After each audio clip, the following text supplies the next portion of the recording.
Hi, today we're going to talk about the 7 steps that you need to take to start an online business. Now look, these days there are hundreds of people saying that they can show you how to build a 7-figure business in 15 minutes flat. All you have to do is buy their amazing course.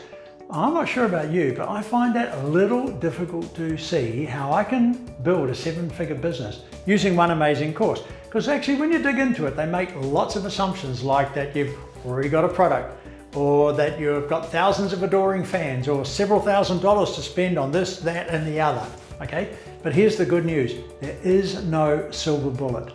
There's no course that you haven't yet heard of that'll make it all magically happen, so you haven't missed out on anything. It actually takes a lot of hard work, a good plan, and then more hard work. So here's our 7 steps to starting an online business. And step 1, as you can see here, ask yourself, why am I doing this? And what does success look like for me? Why do you need to ask those questions? Because I can tell you now, on this journey, you will be constantly saying to yourself, what the fuck did I start doing this for? My life sucks.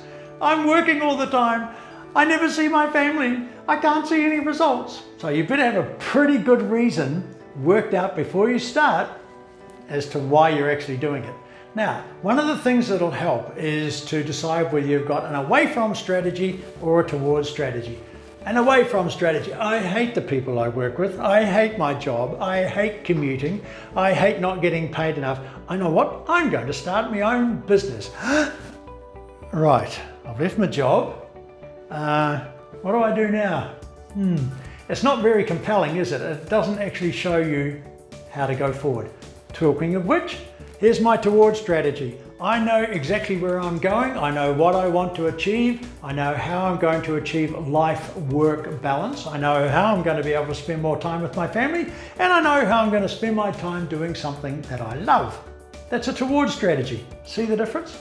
Okay, the next step that we need to go through is, what's your big idea? Did you know that 42% of businesses fail because nobody wants what the business is selling? Now, how do you know people want your product? It's simple. You research. Oh, and you research, and then you research a bit more.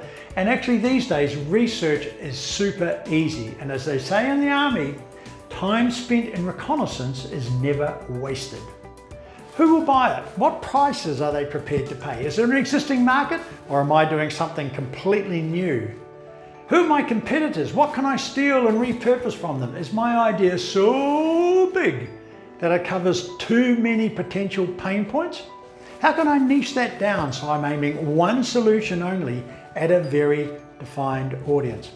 You know, this is such a common problem. I want to teach the world to sing in perfect harmony. No, I actually want to teach those 4 kids standing on that street corner over there this exact song so they can sing it for themselves.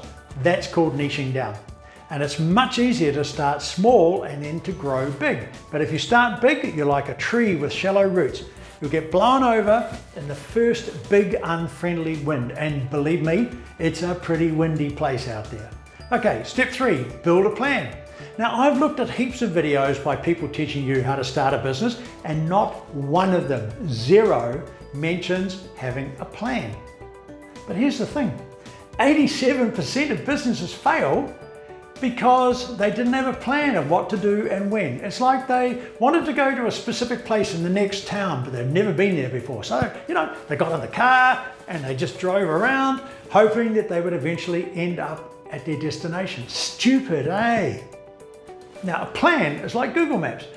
You put the destination in, tick, tick, tick, tick, tick, and the plan shows you exactly how to get there, the fastest and most efficient way. Now, you actually don't need a complicated plan, not like the one that there's some dude on Udemy is selling that's got over 50 templates. 50 templates. For you, you're starting up a business. You know, if you're a corporation, maybe. You just need to focus on 4 things. Here they are. Strategy, what you want to achieve. Tactics, what to do to achieve your goals and targets. And here you address all the specifics like building your brand, using social media, advertising, lead generation, website, landing page setup, keeping records so you understand how your real costs are coming out, and how to stand out in a crowded marketplace, and so on. So that's your tactics. The next thing is schedule. who is going to do what and when, and this is where the rubber hits the road. Nothing gets done if it doesn't have a name against it and a by when date. Nothing. And here's where you also confront the awful fact that you cannot do everything. So here's an amazing tool I'm going to talk to you about. It's called Moscow. Must have, could have, ought to have, and would like to have. And you just look at that all the time and you focus on the must-haves, because you're going to have plenty of them. But if you do, how this might actually happen, I don't know. But if you do get a little extra time, you have a look at your could have list. But if you're starting down the bottom on the would likes to have, then you're starting at the wrong place. You've got to get those must-haves done first. So the fourth part of your business plan is the business model. How are you going to make money? In other words, how are you going to price your products or your services? How are you going to collect payments? What deals you do? What free value you're going to create, and so on. What's your business model? Okay, moving along, we're now on step 4, which is to build a basic landing page. Now you can do this for free using Squarespace or Tilda, and there's plenty others out there, but we used those ones before and we know they're really good. Now don't spend time getting a web dev involved at this stage. Get some income coming in first, okay? Look at what your competitors do and do the cheap and not too nasty version of what they're doing. The key is to make sure that your landing page is responsive and fast.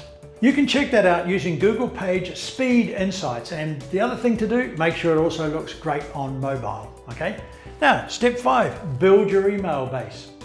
From everywhere you can think of, go to everywhere that you think your target audience hangs out. This is fundamental to your success.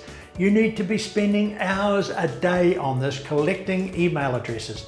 The net is always full of ways that you can do this. Just avoid the paid ways of doing it at this stage and follow, like, share and connect with people.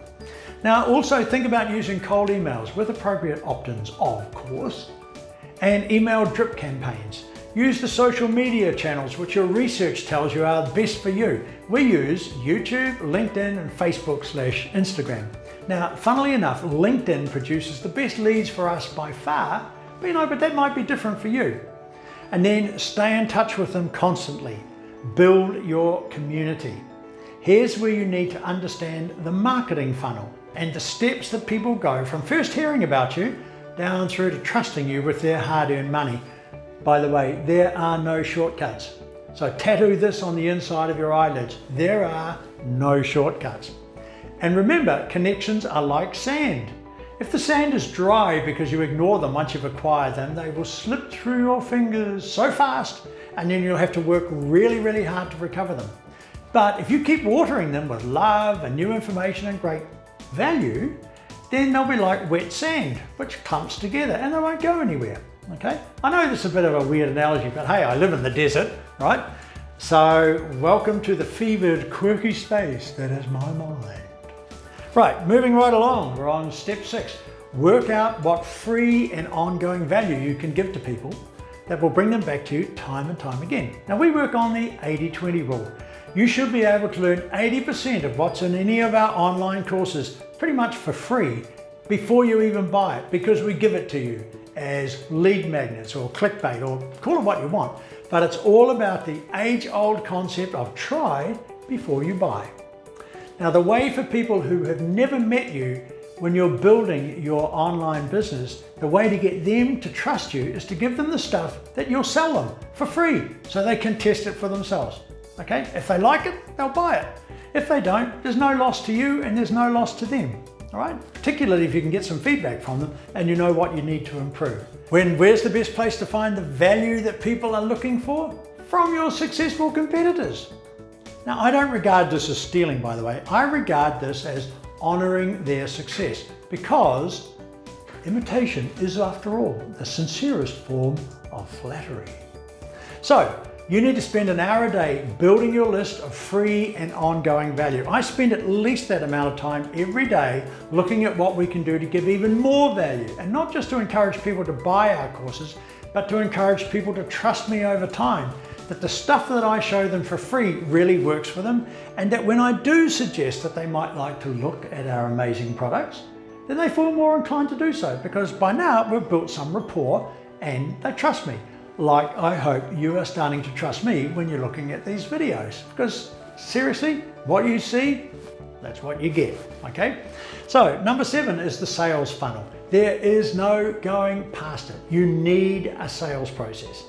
A funnel, just like a marketing funnel, which leads people through from the top all the way down through to conversion. Now, the most famous of these is ClickFunnels. Obviously, you probably have heard of them. In fact, if you're starting out an online business and you haven't heard of ClickFunnels, you better go back and find out who they are. Now, we use them because the process is like creating a tidal wave of carefully structured information in the right order that sweeps a client into the buying position. It's not trickery, it's just the perfect application of buying psychology. They're not the only ones who have such a model, but whoever you choose, you do need one of these, because the funnel shows you what you need to do to engage people, to make a small offer that gets them comfortable, that shows you how to upsell, and it shows you how to manage each step of the process. It works. Now, I'm not endorsing anyone in particular. I don't get any affiliate marketing fees for any of this.